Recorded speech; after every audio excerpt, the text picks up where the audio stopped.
Eu tava vendo umas fotos de quando minha mãe estava grávida de mim, isso lá em 1980. E eu fiquei pensando, um dia está lá, bem de boa, na barriga da nossa mãe, e no dia seguinte você nasce. Daí é que o problema começa.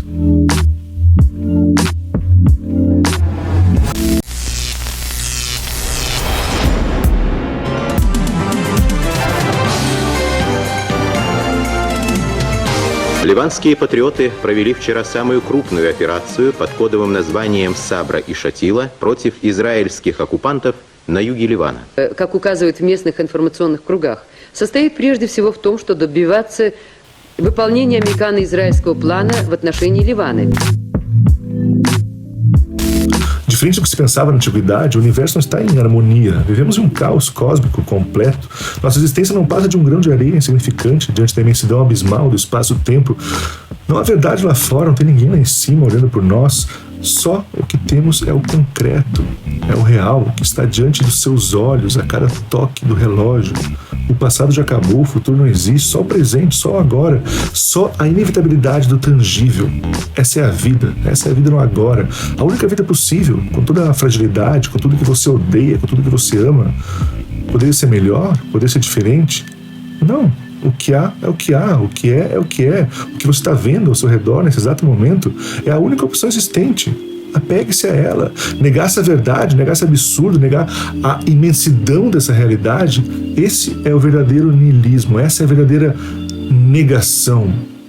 A esperança é talvez a pior doença que o ser humano possa ter.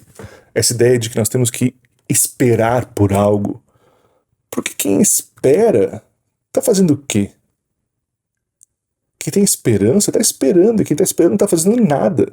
Se você está sentado no ponto de ônibus esperando o seu ônibus chegar, você não passa de um coadjuvante da própria história, porque se o ônibus atrasou, se deu algum problema lá no terminal do motorista, faltou combustível, deu problema no óleo, seja o que for, assim, você não consegue controlar essas coisas e você vai ficar sentado com a sua bunda parada no ponto de ônibus esperando que alguém decida o que vai ser feito da sua vida. Quem tem esperança está esperando que outra pessoa faça. A ansiedade gerada pelas máquinas que o futuro nos trouxe, aliada à falta de tédio, aliás, o tédio é uma arma poderosíssima para se criar o novo. É a partir do tédio que toda a criação surge, através da impaciência com o estabelecido, com o que se apresenta. Só não tem tédio os pobres de espírito, que estão conformados com o agora. As mídias sociais, os celulares, eles eliminam o tédio da nossa vida. 1 minuto de ansiedade e você já tem milhões de coisas novas para se entreter e parar de pensar, parar de criar. Tudo isso em um mundo que tem por princípio eliminar o prazer simbólico das nossas vidas. Tudo se resume a dinheiro.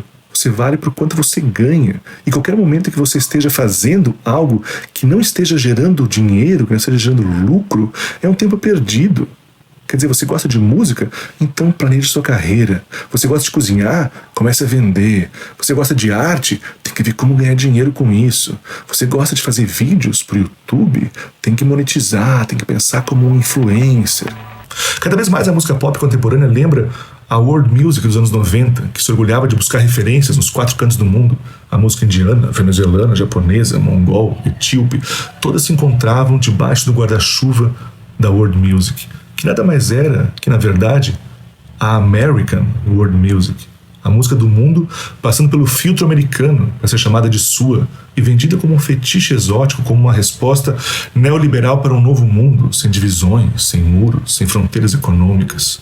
Pegava-se samples de mulheres africanas cantando, por exemplo, e colocava-se batidas de música americana em cima. E nada representa melhor o fim da Guerra Fria e o domínio cultural americano do que a world music do começo dos anos 90. Com a queda do Muro de Berlim e o fim da utopia socialista, o neoliberalismo se torna o único modelo econômico viável para o novo mundo.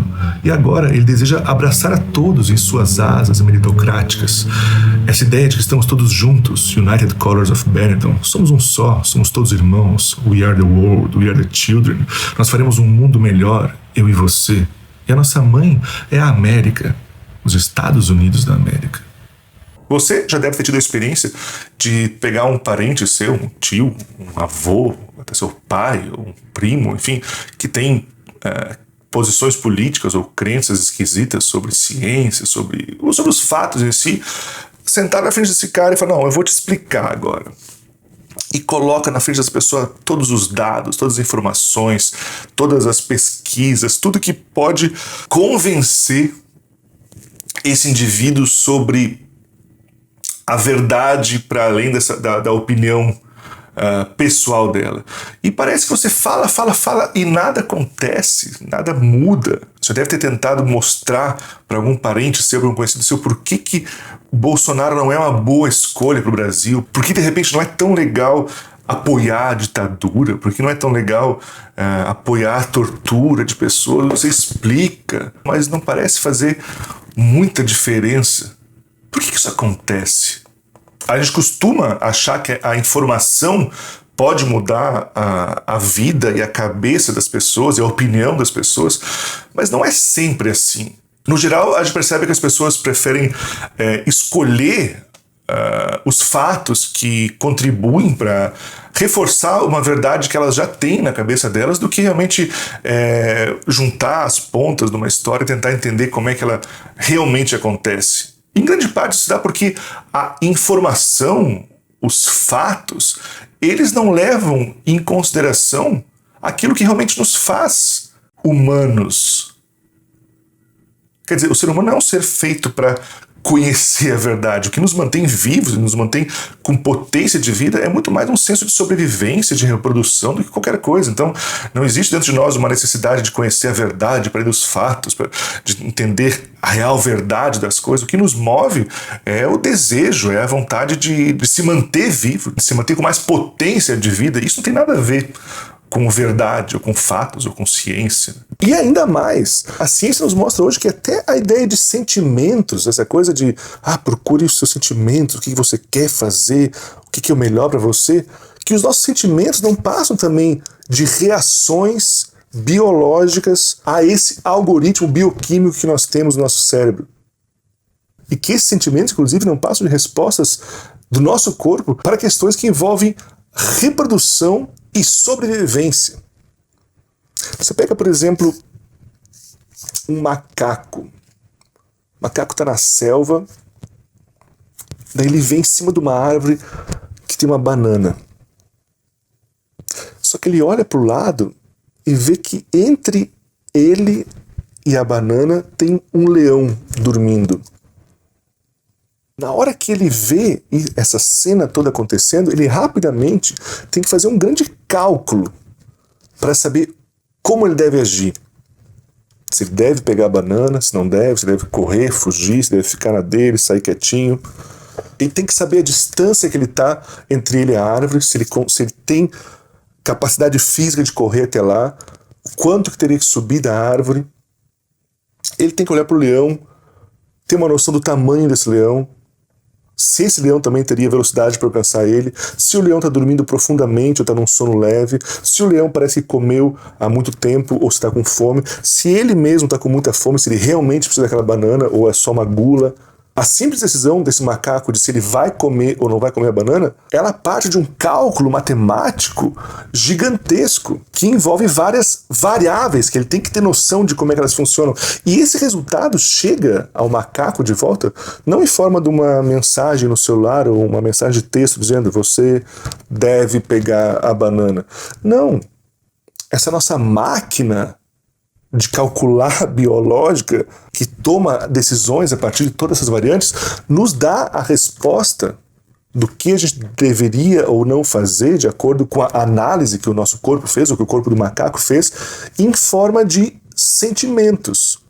Ou seja, esse macaco vai sentir coragem, vai sentir medo, vai se sentir confuso, ele não sabe o que fazer. E esse sentimento que o macaco vai sentir vai ser a pista mais próxima que ele vai ter para tomar a decisão de como ele vai agir ou não.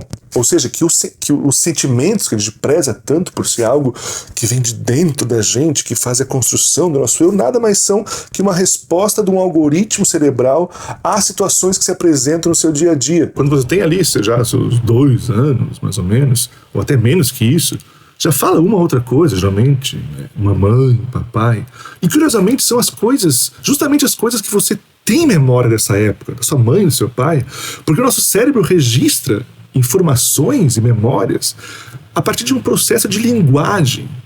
Quando você aprende uma coisa e isso se torna em linguagem, essa coisa passa a existir. Você realmente apreende essa coisa.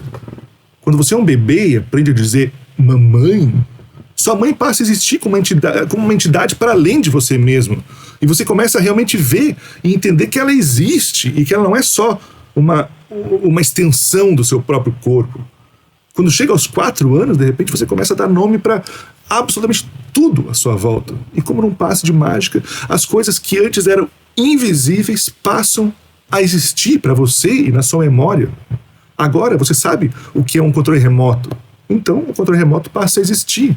Agora você sabe quem é o Lucas Neto, a galinha pintadinha, o celular da sua mãe, o iogurte com a cara do Bob Esponja, e assim por diante.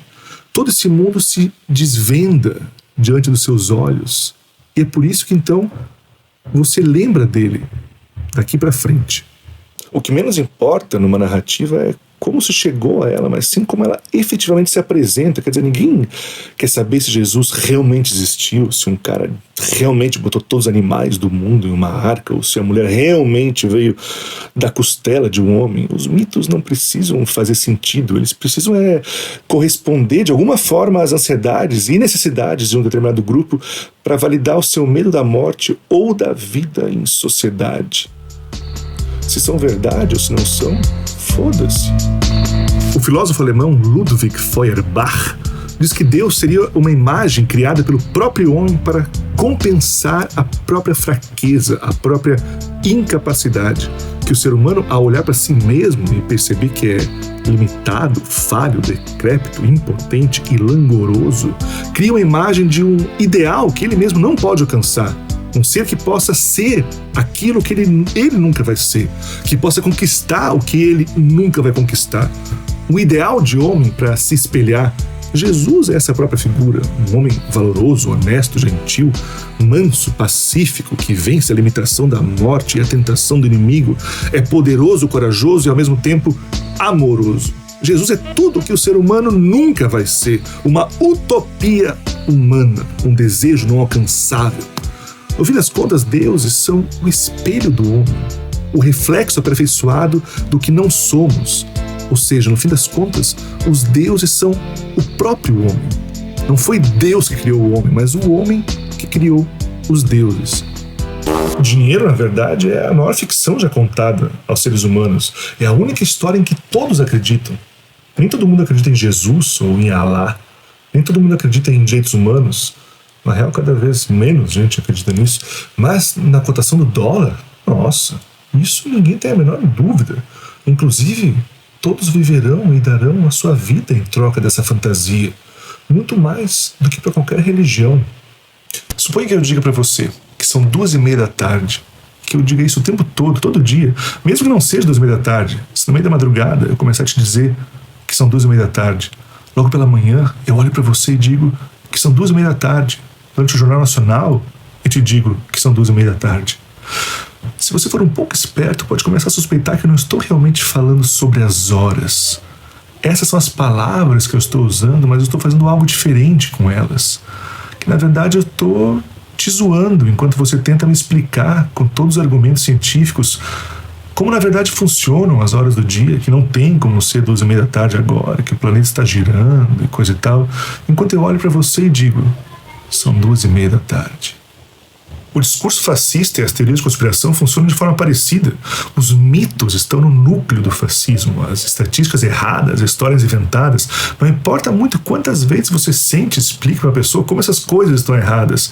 Eles continuam te dizendo que são 2:30 da tarde. Isso porque não é tanto o conteúdo, mas é mais o ato de dizer esse conteúdo. É assim que nós identificamos a propaganda. Mas daí você me pergunta, as pessoas realmente acreditam nisso? Isso é só um golpe para enganar as pessoas? É um surto? Ou existe uma fé verdadeira nessas coisas? Acreditar? O que é acreditar? Em grande medida, a crença é algo que se dá mais no coletivo do que na individualidade. As pessoas tendem a terceirizar suas crenças, em acreditar mais através do outro do que por conta própria. Por exemplo, se pega um casal que tenha filhos, filho é de uns 7, 8 anos de idade, e você vai um dia no Natal, na casa dessa família. Você vai chegar lá, vai estar toda decoração bonita, vai ter Papai Noel para tudo que é lado. Então você chama os pais num canto sem os filhos ouvirem e pergunta: vocês acreditam mesmo em Papai Noel? Os pais vão rir, óbvio que não, né? Mas então por que tá cheio de Papai Noel na casa de vocês? É pelas crianças, né? Papai Noel faz o nosso Natal mais feliz, é importante pra gente que as crianças acreditem, porque isso dá um significado pra nossa noite, pra troca de presentes, pra família estar reunida. Então a gente finge que acredita pra que as crianças possam acreditar. Aí você pega um dos filhos, esse aí de 8 anos de idade, chama ele pra um canto pra conversar e fala: você acredita em Papai Noel? Óbvio que não. Eu tô ligado que o Papai Noel vem aqui em casa e meu avô fantasiado. Os caras querem me enganar, mas eu tô ligado que isso aí é mentira. Mas então por que você entra nessa brincadeira? Por que você não fala pros seus pais que você sabe que é mentira e não quer mais que eles façam isso? Porque meus pais é importante que eu acredite, né? Meu avô vem aí, se fantasia, todo mundo fica contente, então eu finjo que eu acredito pra que eles fiquem felizes também.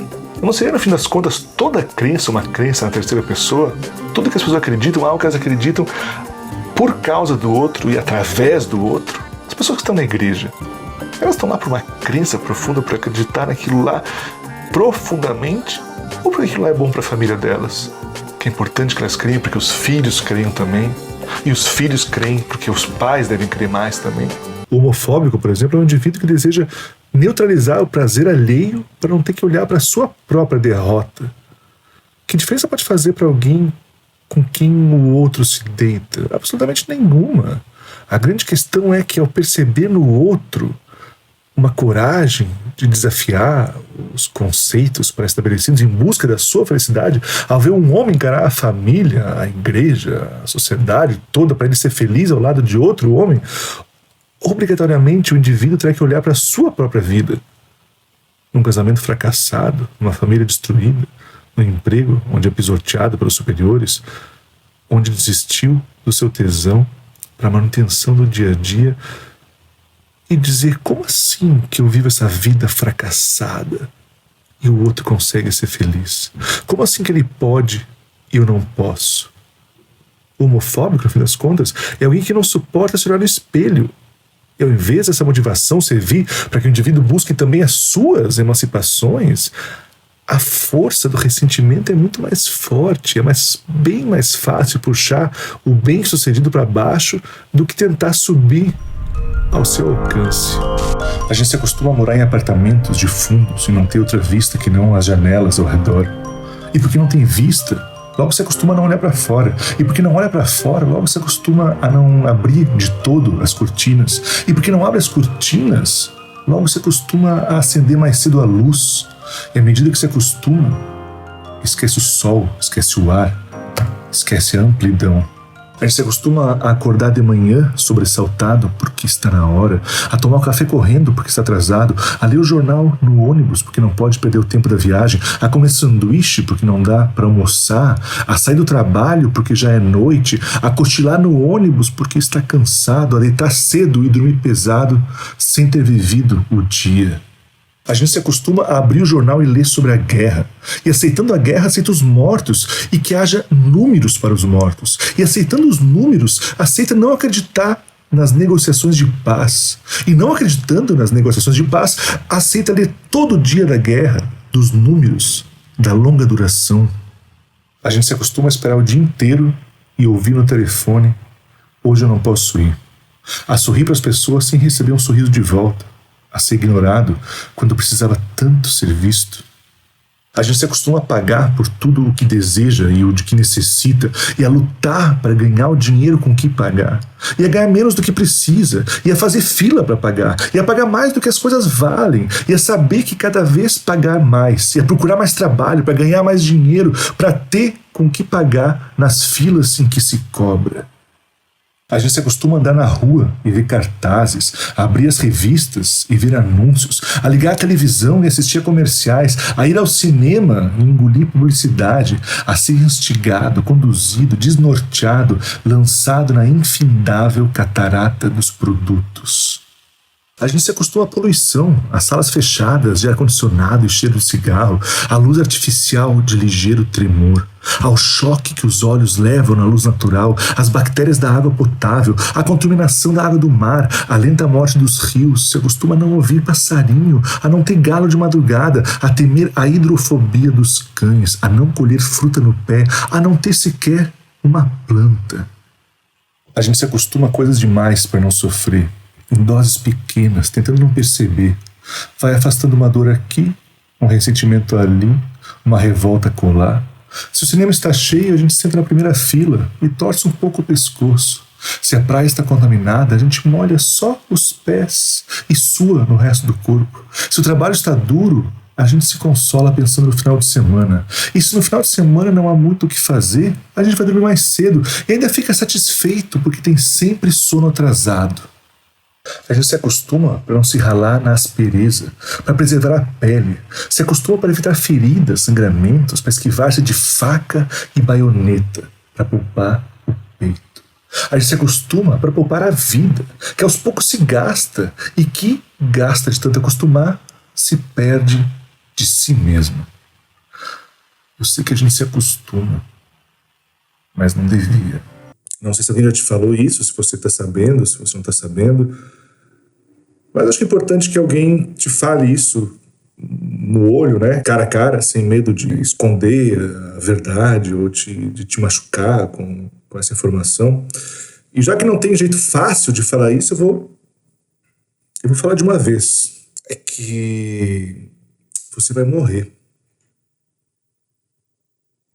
Mas não é só você. Eu vou morrer também. Seus pais, seus vizinhos, seus professores, seu patrão. O Bolsonaro vai morrer, o Trump vai morrer. O Verdavan vai morrer, o Queiroz vai morrer. A Anitta vai morrer, o Lucas Neto vai morrer. O Whindersson Nunes vai morrer. A Madonna vai morrer, o Papa vai morrer. A Xuxa, o Luciano Huck, o Paul McCartney vai morrer. O Mick Jagger vai morrer. O Eduardo Bolsonaro vai morrer. O pessoal que matou a Marielle vai morrer. Sua namorada vai morrer. O porteiro do seu prédio vai morrer. Vai todo mundo morrer. Vai todo mundo morrer. Uns mais tarde, uns mais cedo, mas vai todo mundo. Não é legal pensar isso? Não te dá um certo conforto? Uma certa paz? Porque se tem uma coisa onde todos somos iguais, é no fato de que vai todo mundo morrer. E vai ser exatamente como na Bíblia diz que vai ser. Não vai haver mais morte, mais dor, mais sofrimento, mais choro, mais tristeza. Porque não vai ter mais nada. Porque você é feito dessas coisas. Você é um poço de angústia, de dor, de tristeza, no meio dos afetos do mundo o dia todo. Se não tem mais você, não tem mais dor, não tem mais tristeza, não tem mais sofrimento. Todo mundo vai morrer. E sabe o que é curioso? Que a nossa espécie, o Homo sapiens, que na verdade a espécie que nós somos não é exatamente a Homo sapiens, mas é a Homo sapiens sapiens, que é o Homo sapiens é o homem que sabe, né? E o Homo sapiens sapiens é aquele que sabe que sabe. Ou seja, é a partir do momento que o ser humano passou a ter essa consciência de conseguir se olhar de fora, que ele sabe de si mesmo, ele observa a própria vida como que de fora, né? E o momento da história do ser humano que se considera que há essa transição entre os nossos antepassados e a nossa própria espécie, aconteceu há cerca de 70 mil anos atrás, e o momento marcante para esse processo é quando nas escavações se encontram os primeiros sinais de rituais funerários.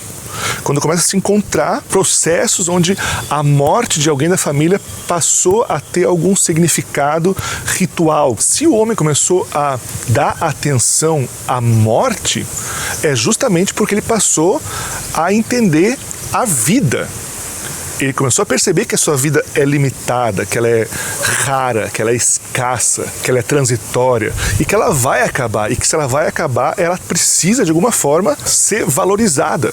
As escavações que encontram artefatos dos nossos antepassados, as primeiras ferramentas que se tem registro, que já foram encontradas, feitas por seres humanos, elas já têm um equilíbrio nas formas, por exemplo, né? E nunca se entendeu o porquê desse equilíbrio Qual a função desse equilíbrio nas ferramentas para além de ser bonito, de ser agradável aos olhos daquele homem que criou, né? E a gente vai encontrar, em grande parte, a raiz dessa nossa relação com a beleza num processo de sobrevivência da nossa espécie também. Quer dizer, os nossos antepassados, quando eles pegavam um alimento, ao escolher um alimento, assim, uma maçã com uma cor viva, com a forma equilibrada e o mais perfeita possível, ela tendia a ser uma maçã mais saudável e que vai alimentar mais do que uma maçã torta, com a cor irregular. Uma planta com as folhas com padrões regulares, equilibrados, tenderia a ser um alimento melhor para o ser humano do que uma folha toda irregular ou toda quebrada. E isso não é só para os nossos antepassados, até hoje, cara. Quantas vezes você vai no supermercado e acaba escolhendo um produto na prateleira, não tanto pela qualidade que você sabe que tem lá dentro, mas por causa da embalagem, porque a embalagem é mais bonita, porque tem uma marca mais legal, tem cores mais legais. As crianças tendem a querer o iogurte do Bob Esponja muito mais do que o iogurte que só tem uma marca escrita, porque aquilo para elas é bonito, e se é bonito dá a impressão que vai ser mais gostoso.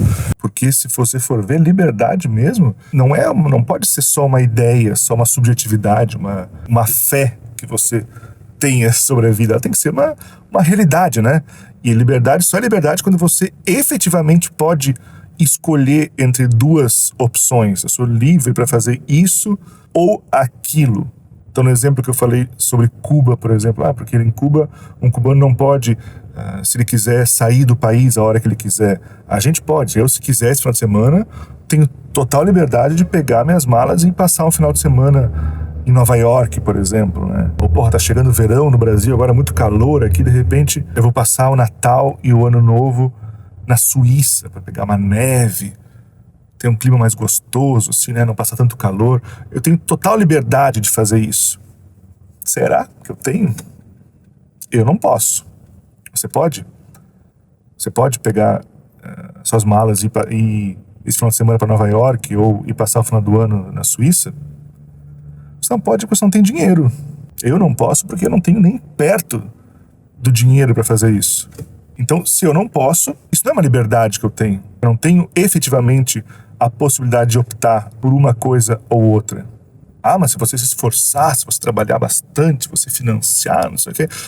Daí, se a nossa liberdade depende de fatores tão abstratos como mérito, como se você se esforçar muito, se você fizer, na real, isso é tão irreal ou tão abstrato como, sei lá, como o céu cristão, assim, né? Até porque se você vai considerar o que chamamos de democracia hoje na nossa sociedade, é algo que se orgulha do fato das pessoas serem livres para decidir os caminhos da nação, as pessoas votam, é a decisão da maioria que diz como as coisas vão ser. Mas a real situação é que você, na hora de escolher um presidente, todo mundo decide, mas na vida real, no dia a dia, você trabalha para uma empresa privada, seus filhos estudam uma escola particular, você tem um plano de saúde, tudo gira em torno da propriedade privada, que inclusive os governos liberais fazem questão de dizer que o papel deles é deixar que seja livre, deixar que o Estado não interfira. Só que na propriedade privada, numa empresa privada, não existe democracia, lá é uma pequena ditadura, onde um Elon Musk da vida define como vai ser e você não pode escolher, você não pode votar como é que vai ser o seu ambiente de trabalho, quantas horas você quer trabalhar por dia. Democracia de verdade seria isso, né? Seria a gente dizer, cara, a gente não precisa de um Elon Musk. Elon Musk não faz sentido algum. Por que a gente precisa de um trilionário? Não faz falta para a sociedade isso. O certo seria pegar a empresa e que os trabalhadores decidam e votem, então, quantas horas por dia a gente vai trabalhar, que eles votem qual vai ser o sistema de trabalho, qual vai ser o salário de todo mundo, como vai ser a remuneração, como vai ser distribuído. Isso é uma democracia, né? Só que se você propuser isso, vão te chamar de comunista e dizer que comunismo não é democracia. Então você percebeu, né, que na real o liberalismo, que vem de liberdade, nada mais é do que uma coleção gigantesca de microditaduras, e que na soma dessa coleção gigantesca de microditaduras forma-se a sociedade como um todo, e que o Estado só tem por função autorizar e manter esse universo de microditaduras existindo. E como é que se mantém um sistema onde uns poucos mandam na grande maioria só pela força bruta, seja através da polícia, do exército, ou até em casos mais extremos, através da remoção física de determinadas raças? E agora?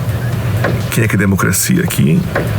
Porque o mundo como ele é hoje, quem nesse mundo é patrão, quem é empregado, quem oprime, quem é oprimido, quem é o escravo, quem é o dono do escravo, quem se fode, quem se dá bem, isso tudo poderia ser diferente. Na natureza não. Se você olhar para um formigueiro, o formigueiro tem a rainha e um monte de formiguinha trabalha para ela. E não vai haver uma revolução no formigueiro. Se você for ver o nosso mundo, ele não é muito diferente de um formigueiro, não. Tem meia dúzia lá em cima, mandando em tudo e ficando com a fatia grande do bolo. E uma multidão aqui embaixo, se fudendo para sobreviver. Fazendo o que dá para fazer no dia a dia para minimamente se manter vivo. Só que diferente do formigueiro, as formigas elas fazem o que elas fazem porque é só o que elas podem fazer, porque elas não têm uma outra opção. A gente faz o que faz porque a gente decidiu viver assim. É bizarro, né? Mas e quem sabe se a gente decidisse viver de uma outra forma? Quem sabe? Uma revolução. Não é estranho perceber que as grandes personalidades que o mundo viu foram pessoas que desafiaram o mundo como ele é e por conta disso foram vistos como subversivos e perigosos, morreram cedo e serão lembrados para sempre. Como diz Nietzsche, toda arte, toda filosofia pode ser vista como remédio e socorro da vida em crescimento ou em declínio. Elas pressupõem sempre sofrimento e sofredores, mas existem dois tipos de sofredores: os que sofrem de superabundância de vida, que querem uma arte dionisíaca e desse modo uma perspectiva trágica da vida, e depois os que sofrem de empobrecimento de vida, que requerem da arte e da filosofia silêncio, quietude, mar liso ou embriaguez, entorpecimento, convulsão, vingança sobre a vida mesma, a mais voluptuosa espécie de embriaguez para aqueles assim empobrecidos. Muito obrigado a você que assistiu esse vídeo, espero que tenha gostado. Se você gostou, deixe seu like, inscreva-se no canal, deixe seu comentário aí embaixo. Dá uma olhada na nossa linha de camisetas do canal, parceria com a Coroa, vou deixar o link aqui pra você dar uma olhadinha. Se você gosta desse canal, você pode apoiar a gente, ser um apoiador financeiro da nossa campanha de financiamento coletivo pelo Apoia-se. Vou deixar o link também aqui pra você dar uma olhadinha. E se você quiser só fazer uma doação aleatória para esse canal, para nos ajudar também, a gente tem agora uma chave do Pix para você poder fazer uma colaboração pra gente. A chave vai estar escrita certinho aqui na descrição desse vídeo, dá uma olhadinha ali. Se você gostou, deixa ali a sua moedinha, passar um chapéuzinho pra galera, porque é isso que faz esse canal conseguir se manter acontecendo. Espero que você tenha gostado. Nos vemos no próximo vídeo, mas antes preciso mandar um abraço pros apoiadores desse canal, então vamos fazer isso agora.